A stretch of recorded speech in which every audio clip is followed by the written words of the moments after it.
Bonsoir à tous, bienvenue à ce flash d'information.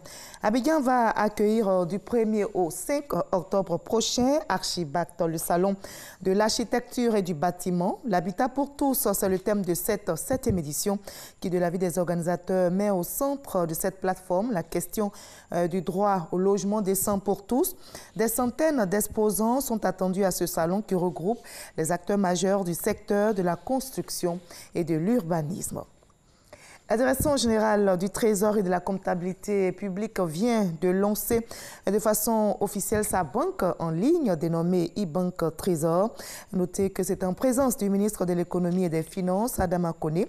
Cet outil a pour objectif d'inscrire la banque du Trésor dans l'ère de l'évolution technologique. On en saura davantage dans l'édition de 20h. Pendant ce temps, l'opération Grand Ménage se poursuit sur le terrain ici en Côte d'Ivoire.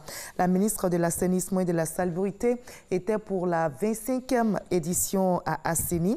La ministre Anne-Désirée Oloto a invité les populations à assainir le cadre de vie. Grâce Kando. Assini, à 80 km à l'est d'Abidjan, dans le sud Comoé, accueille la 25e édition de l'opération Grand Ménage. La propreté, c'est Abidjan, mais c'est aussi toutes les villes de l'intérieur du pays. Et Assini ne veut pas rester donc en marge de ce processus-là. Nous avons eu des difficultés, notamment la propreté du bord de mer, avec le maire, ce bord de mer qui est agressé donc tous les jours par des algues, mais également par des déchets plastiques qui sont donc rejetés par la mer tous les jours. C'est une problématique globale. Et nous comptons l'adresser donc en liaison avec le ministère de l'Environnement. Ensemble, gardons Assini Mafia propre, belle et saine.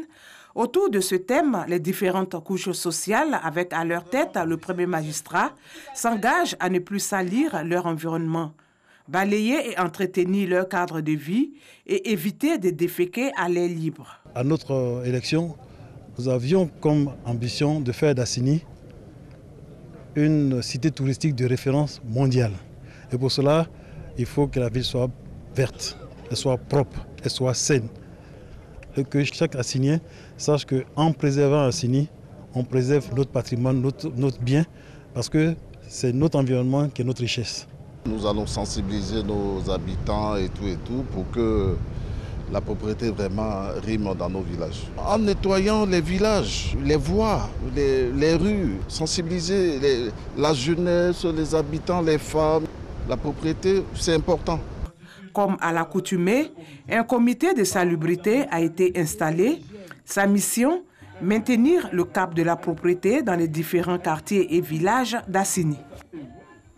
Ailleurs, en République démocratique du Congo, les militants de l'UDPS, l'Union pour la démocratie et le progrès social, parti au pouvoir, ont dénoncé ce samedi 16 mars sur des motos ou à pied le mauvais score réalisé par leur parti aux élections sénatoriales.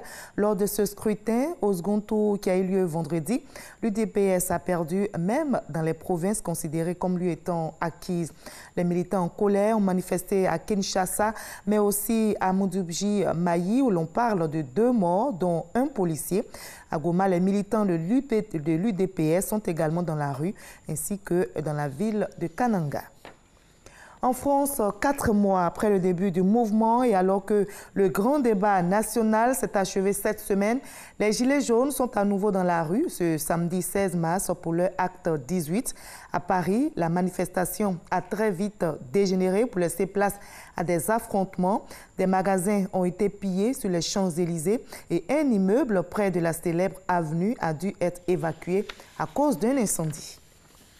Nous sommes samedi aujourd'hui, n'oubliez pas notre page culture. Il a eu 103 ans le 10 janvier dernier. L'écrivain ivoirien Bernard Dadié, monument de la littérature africaine, auteur de nouvelles, de romans, de poésie, de théâtre et d'essais, a été arraché à l'affection des siens le 9 mars 2019. La rédaction de RTI 1 lui consacre la page culture de ce 20h. Nous reparlerons de la disparition de Bernard Dadié, cet écrivain, ce dramaturge, et surtout cet homme politique. On se retrouve à 20h.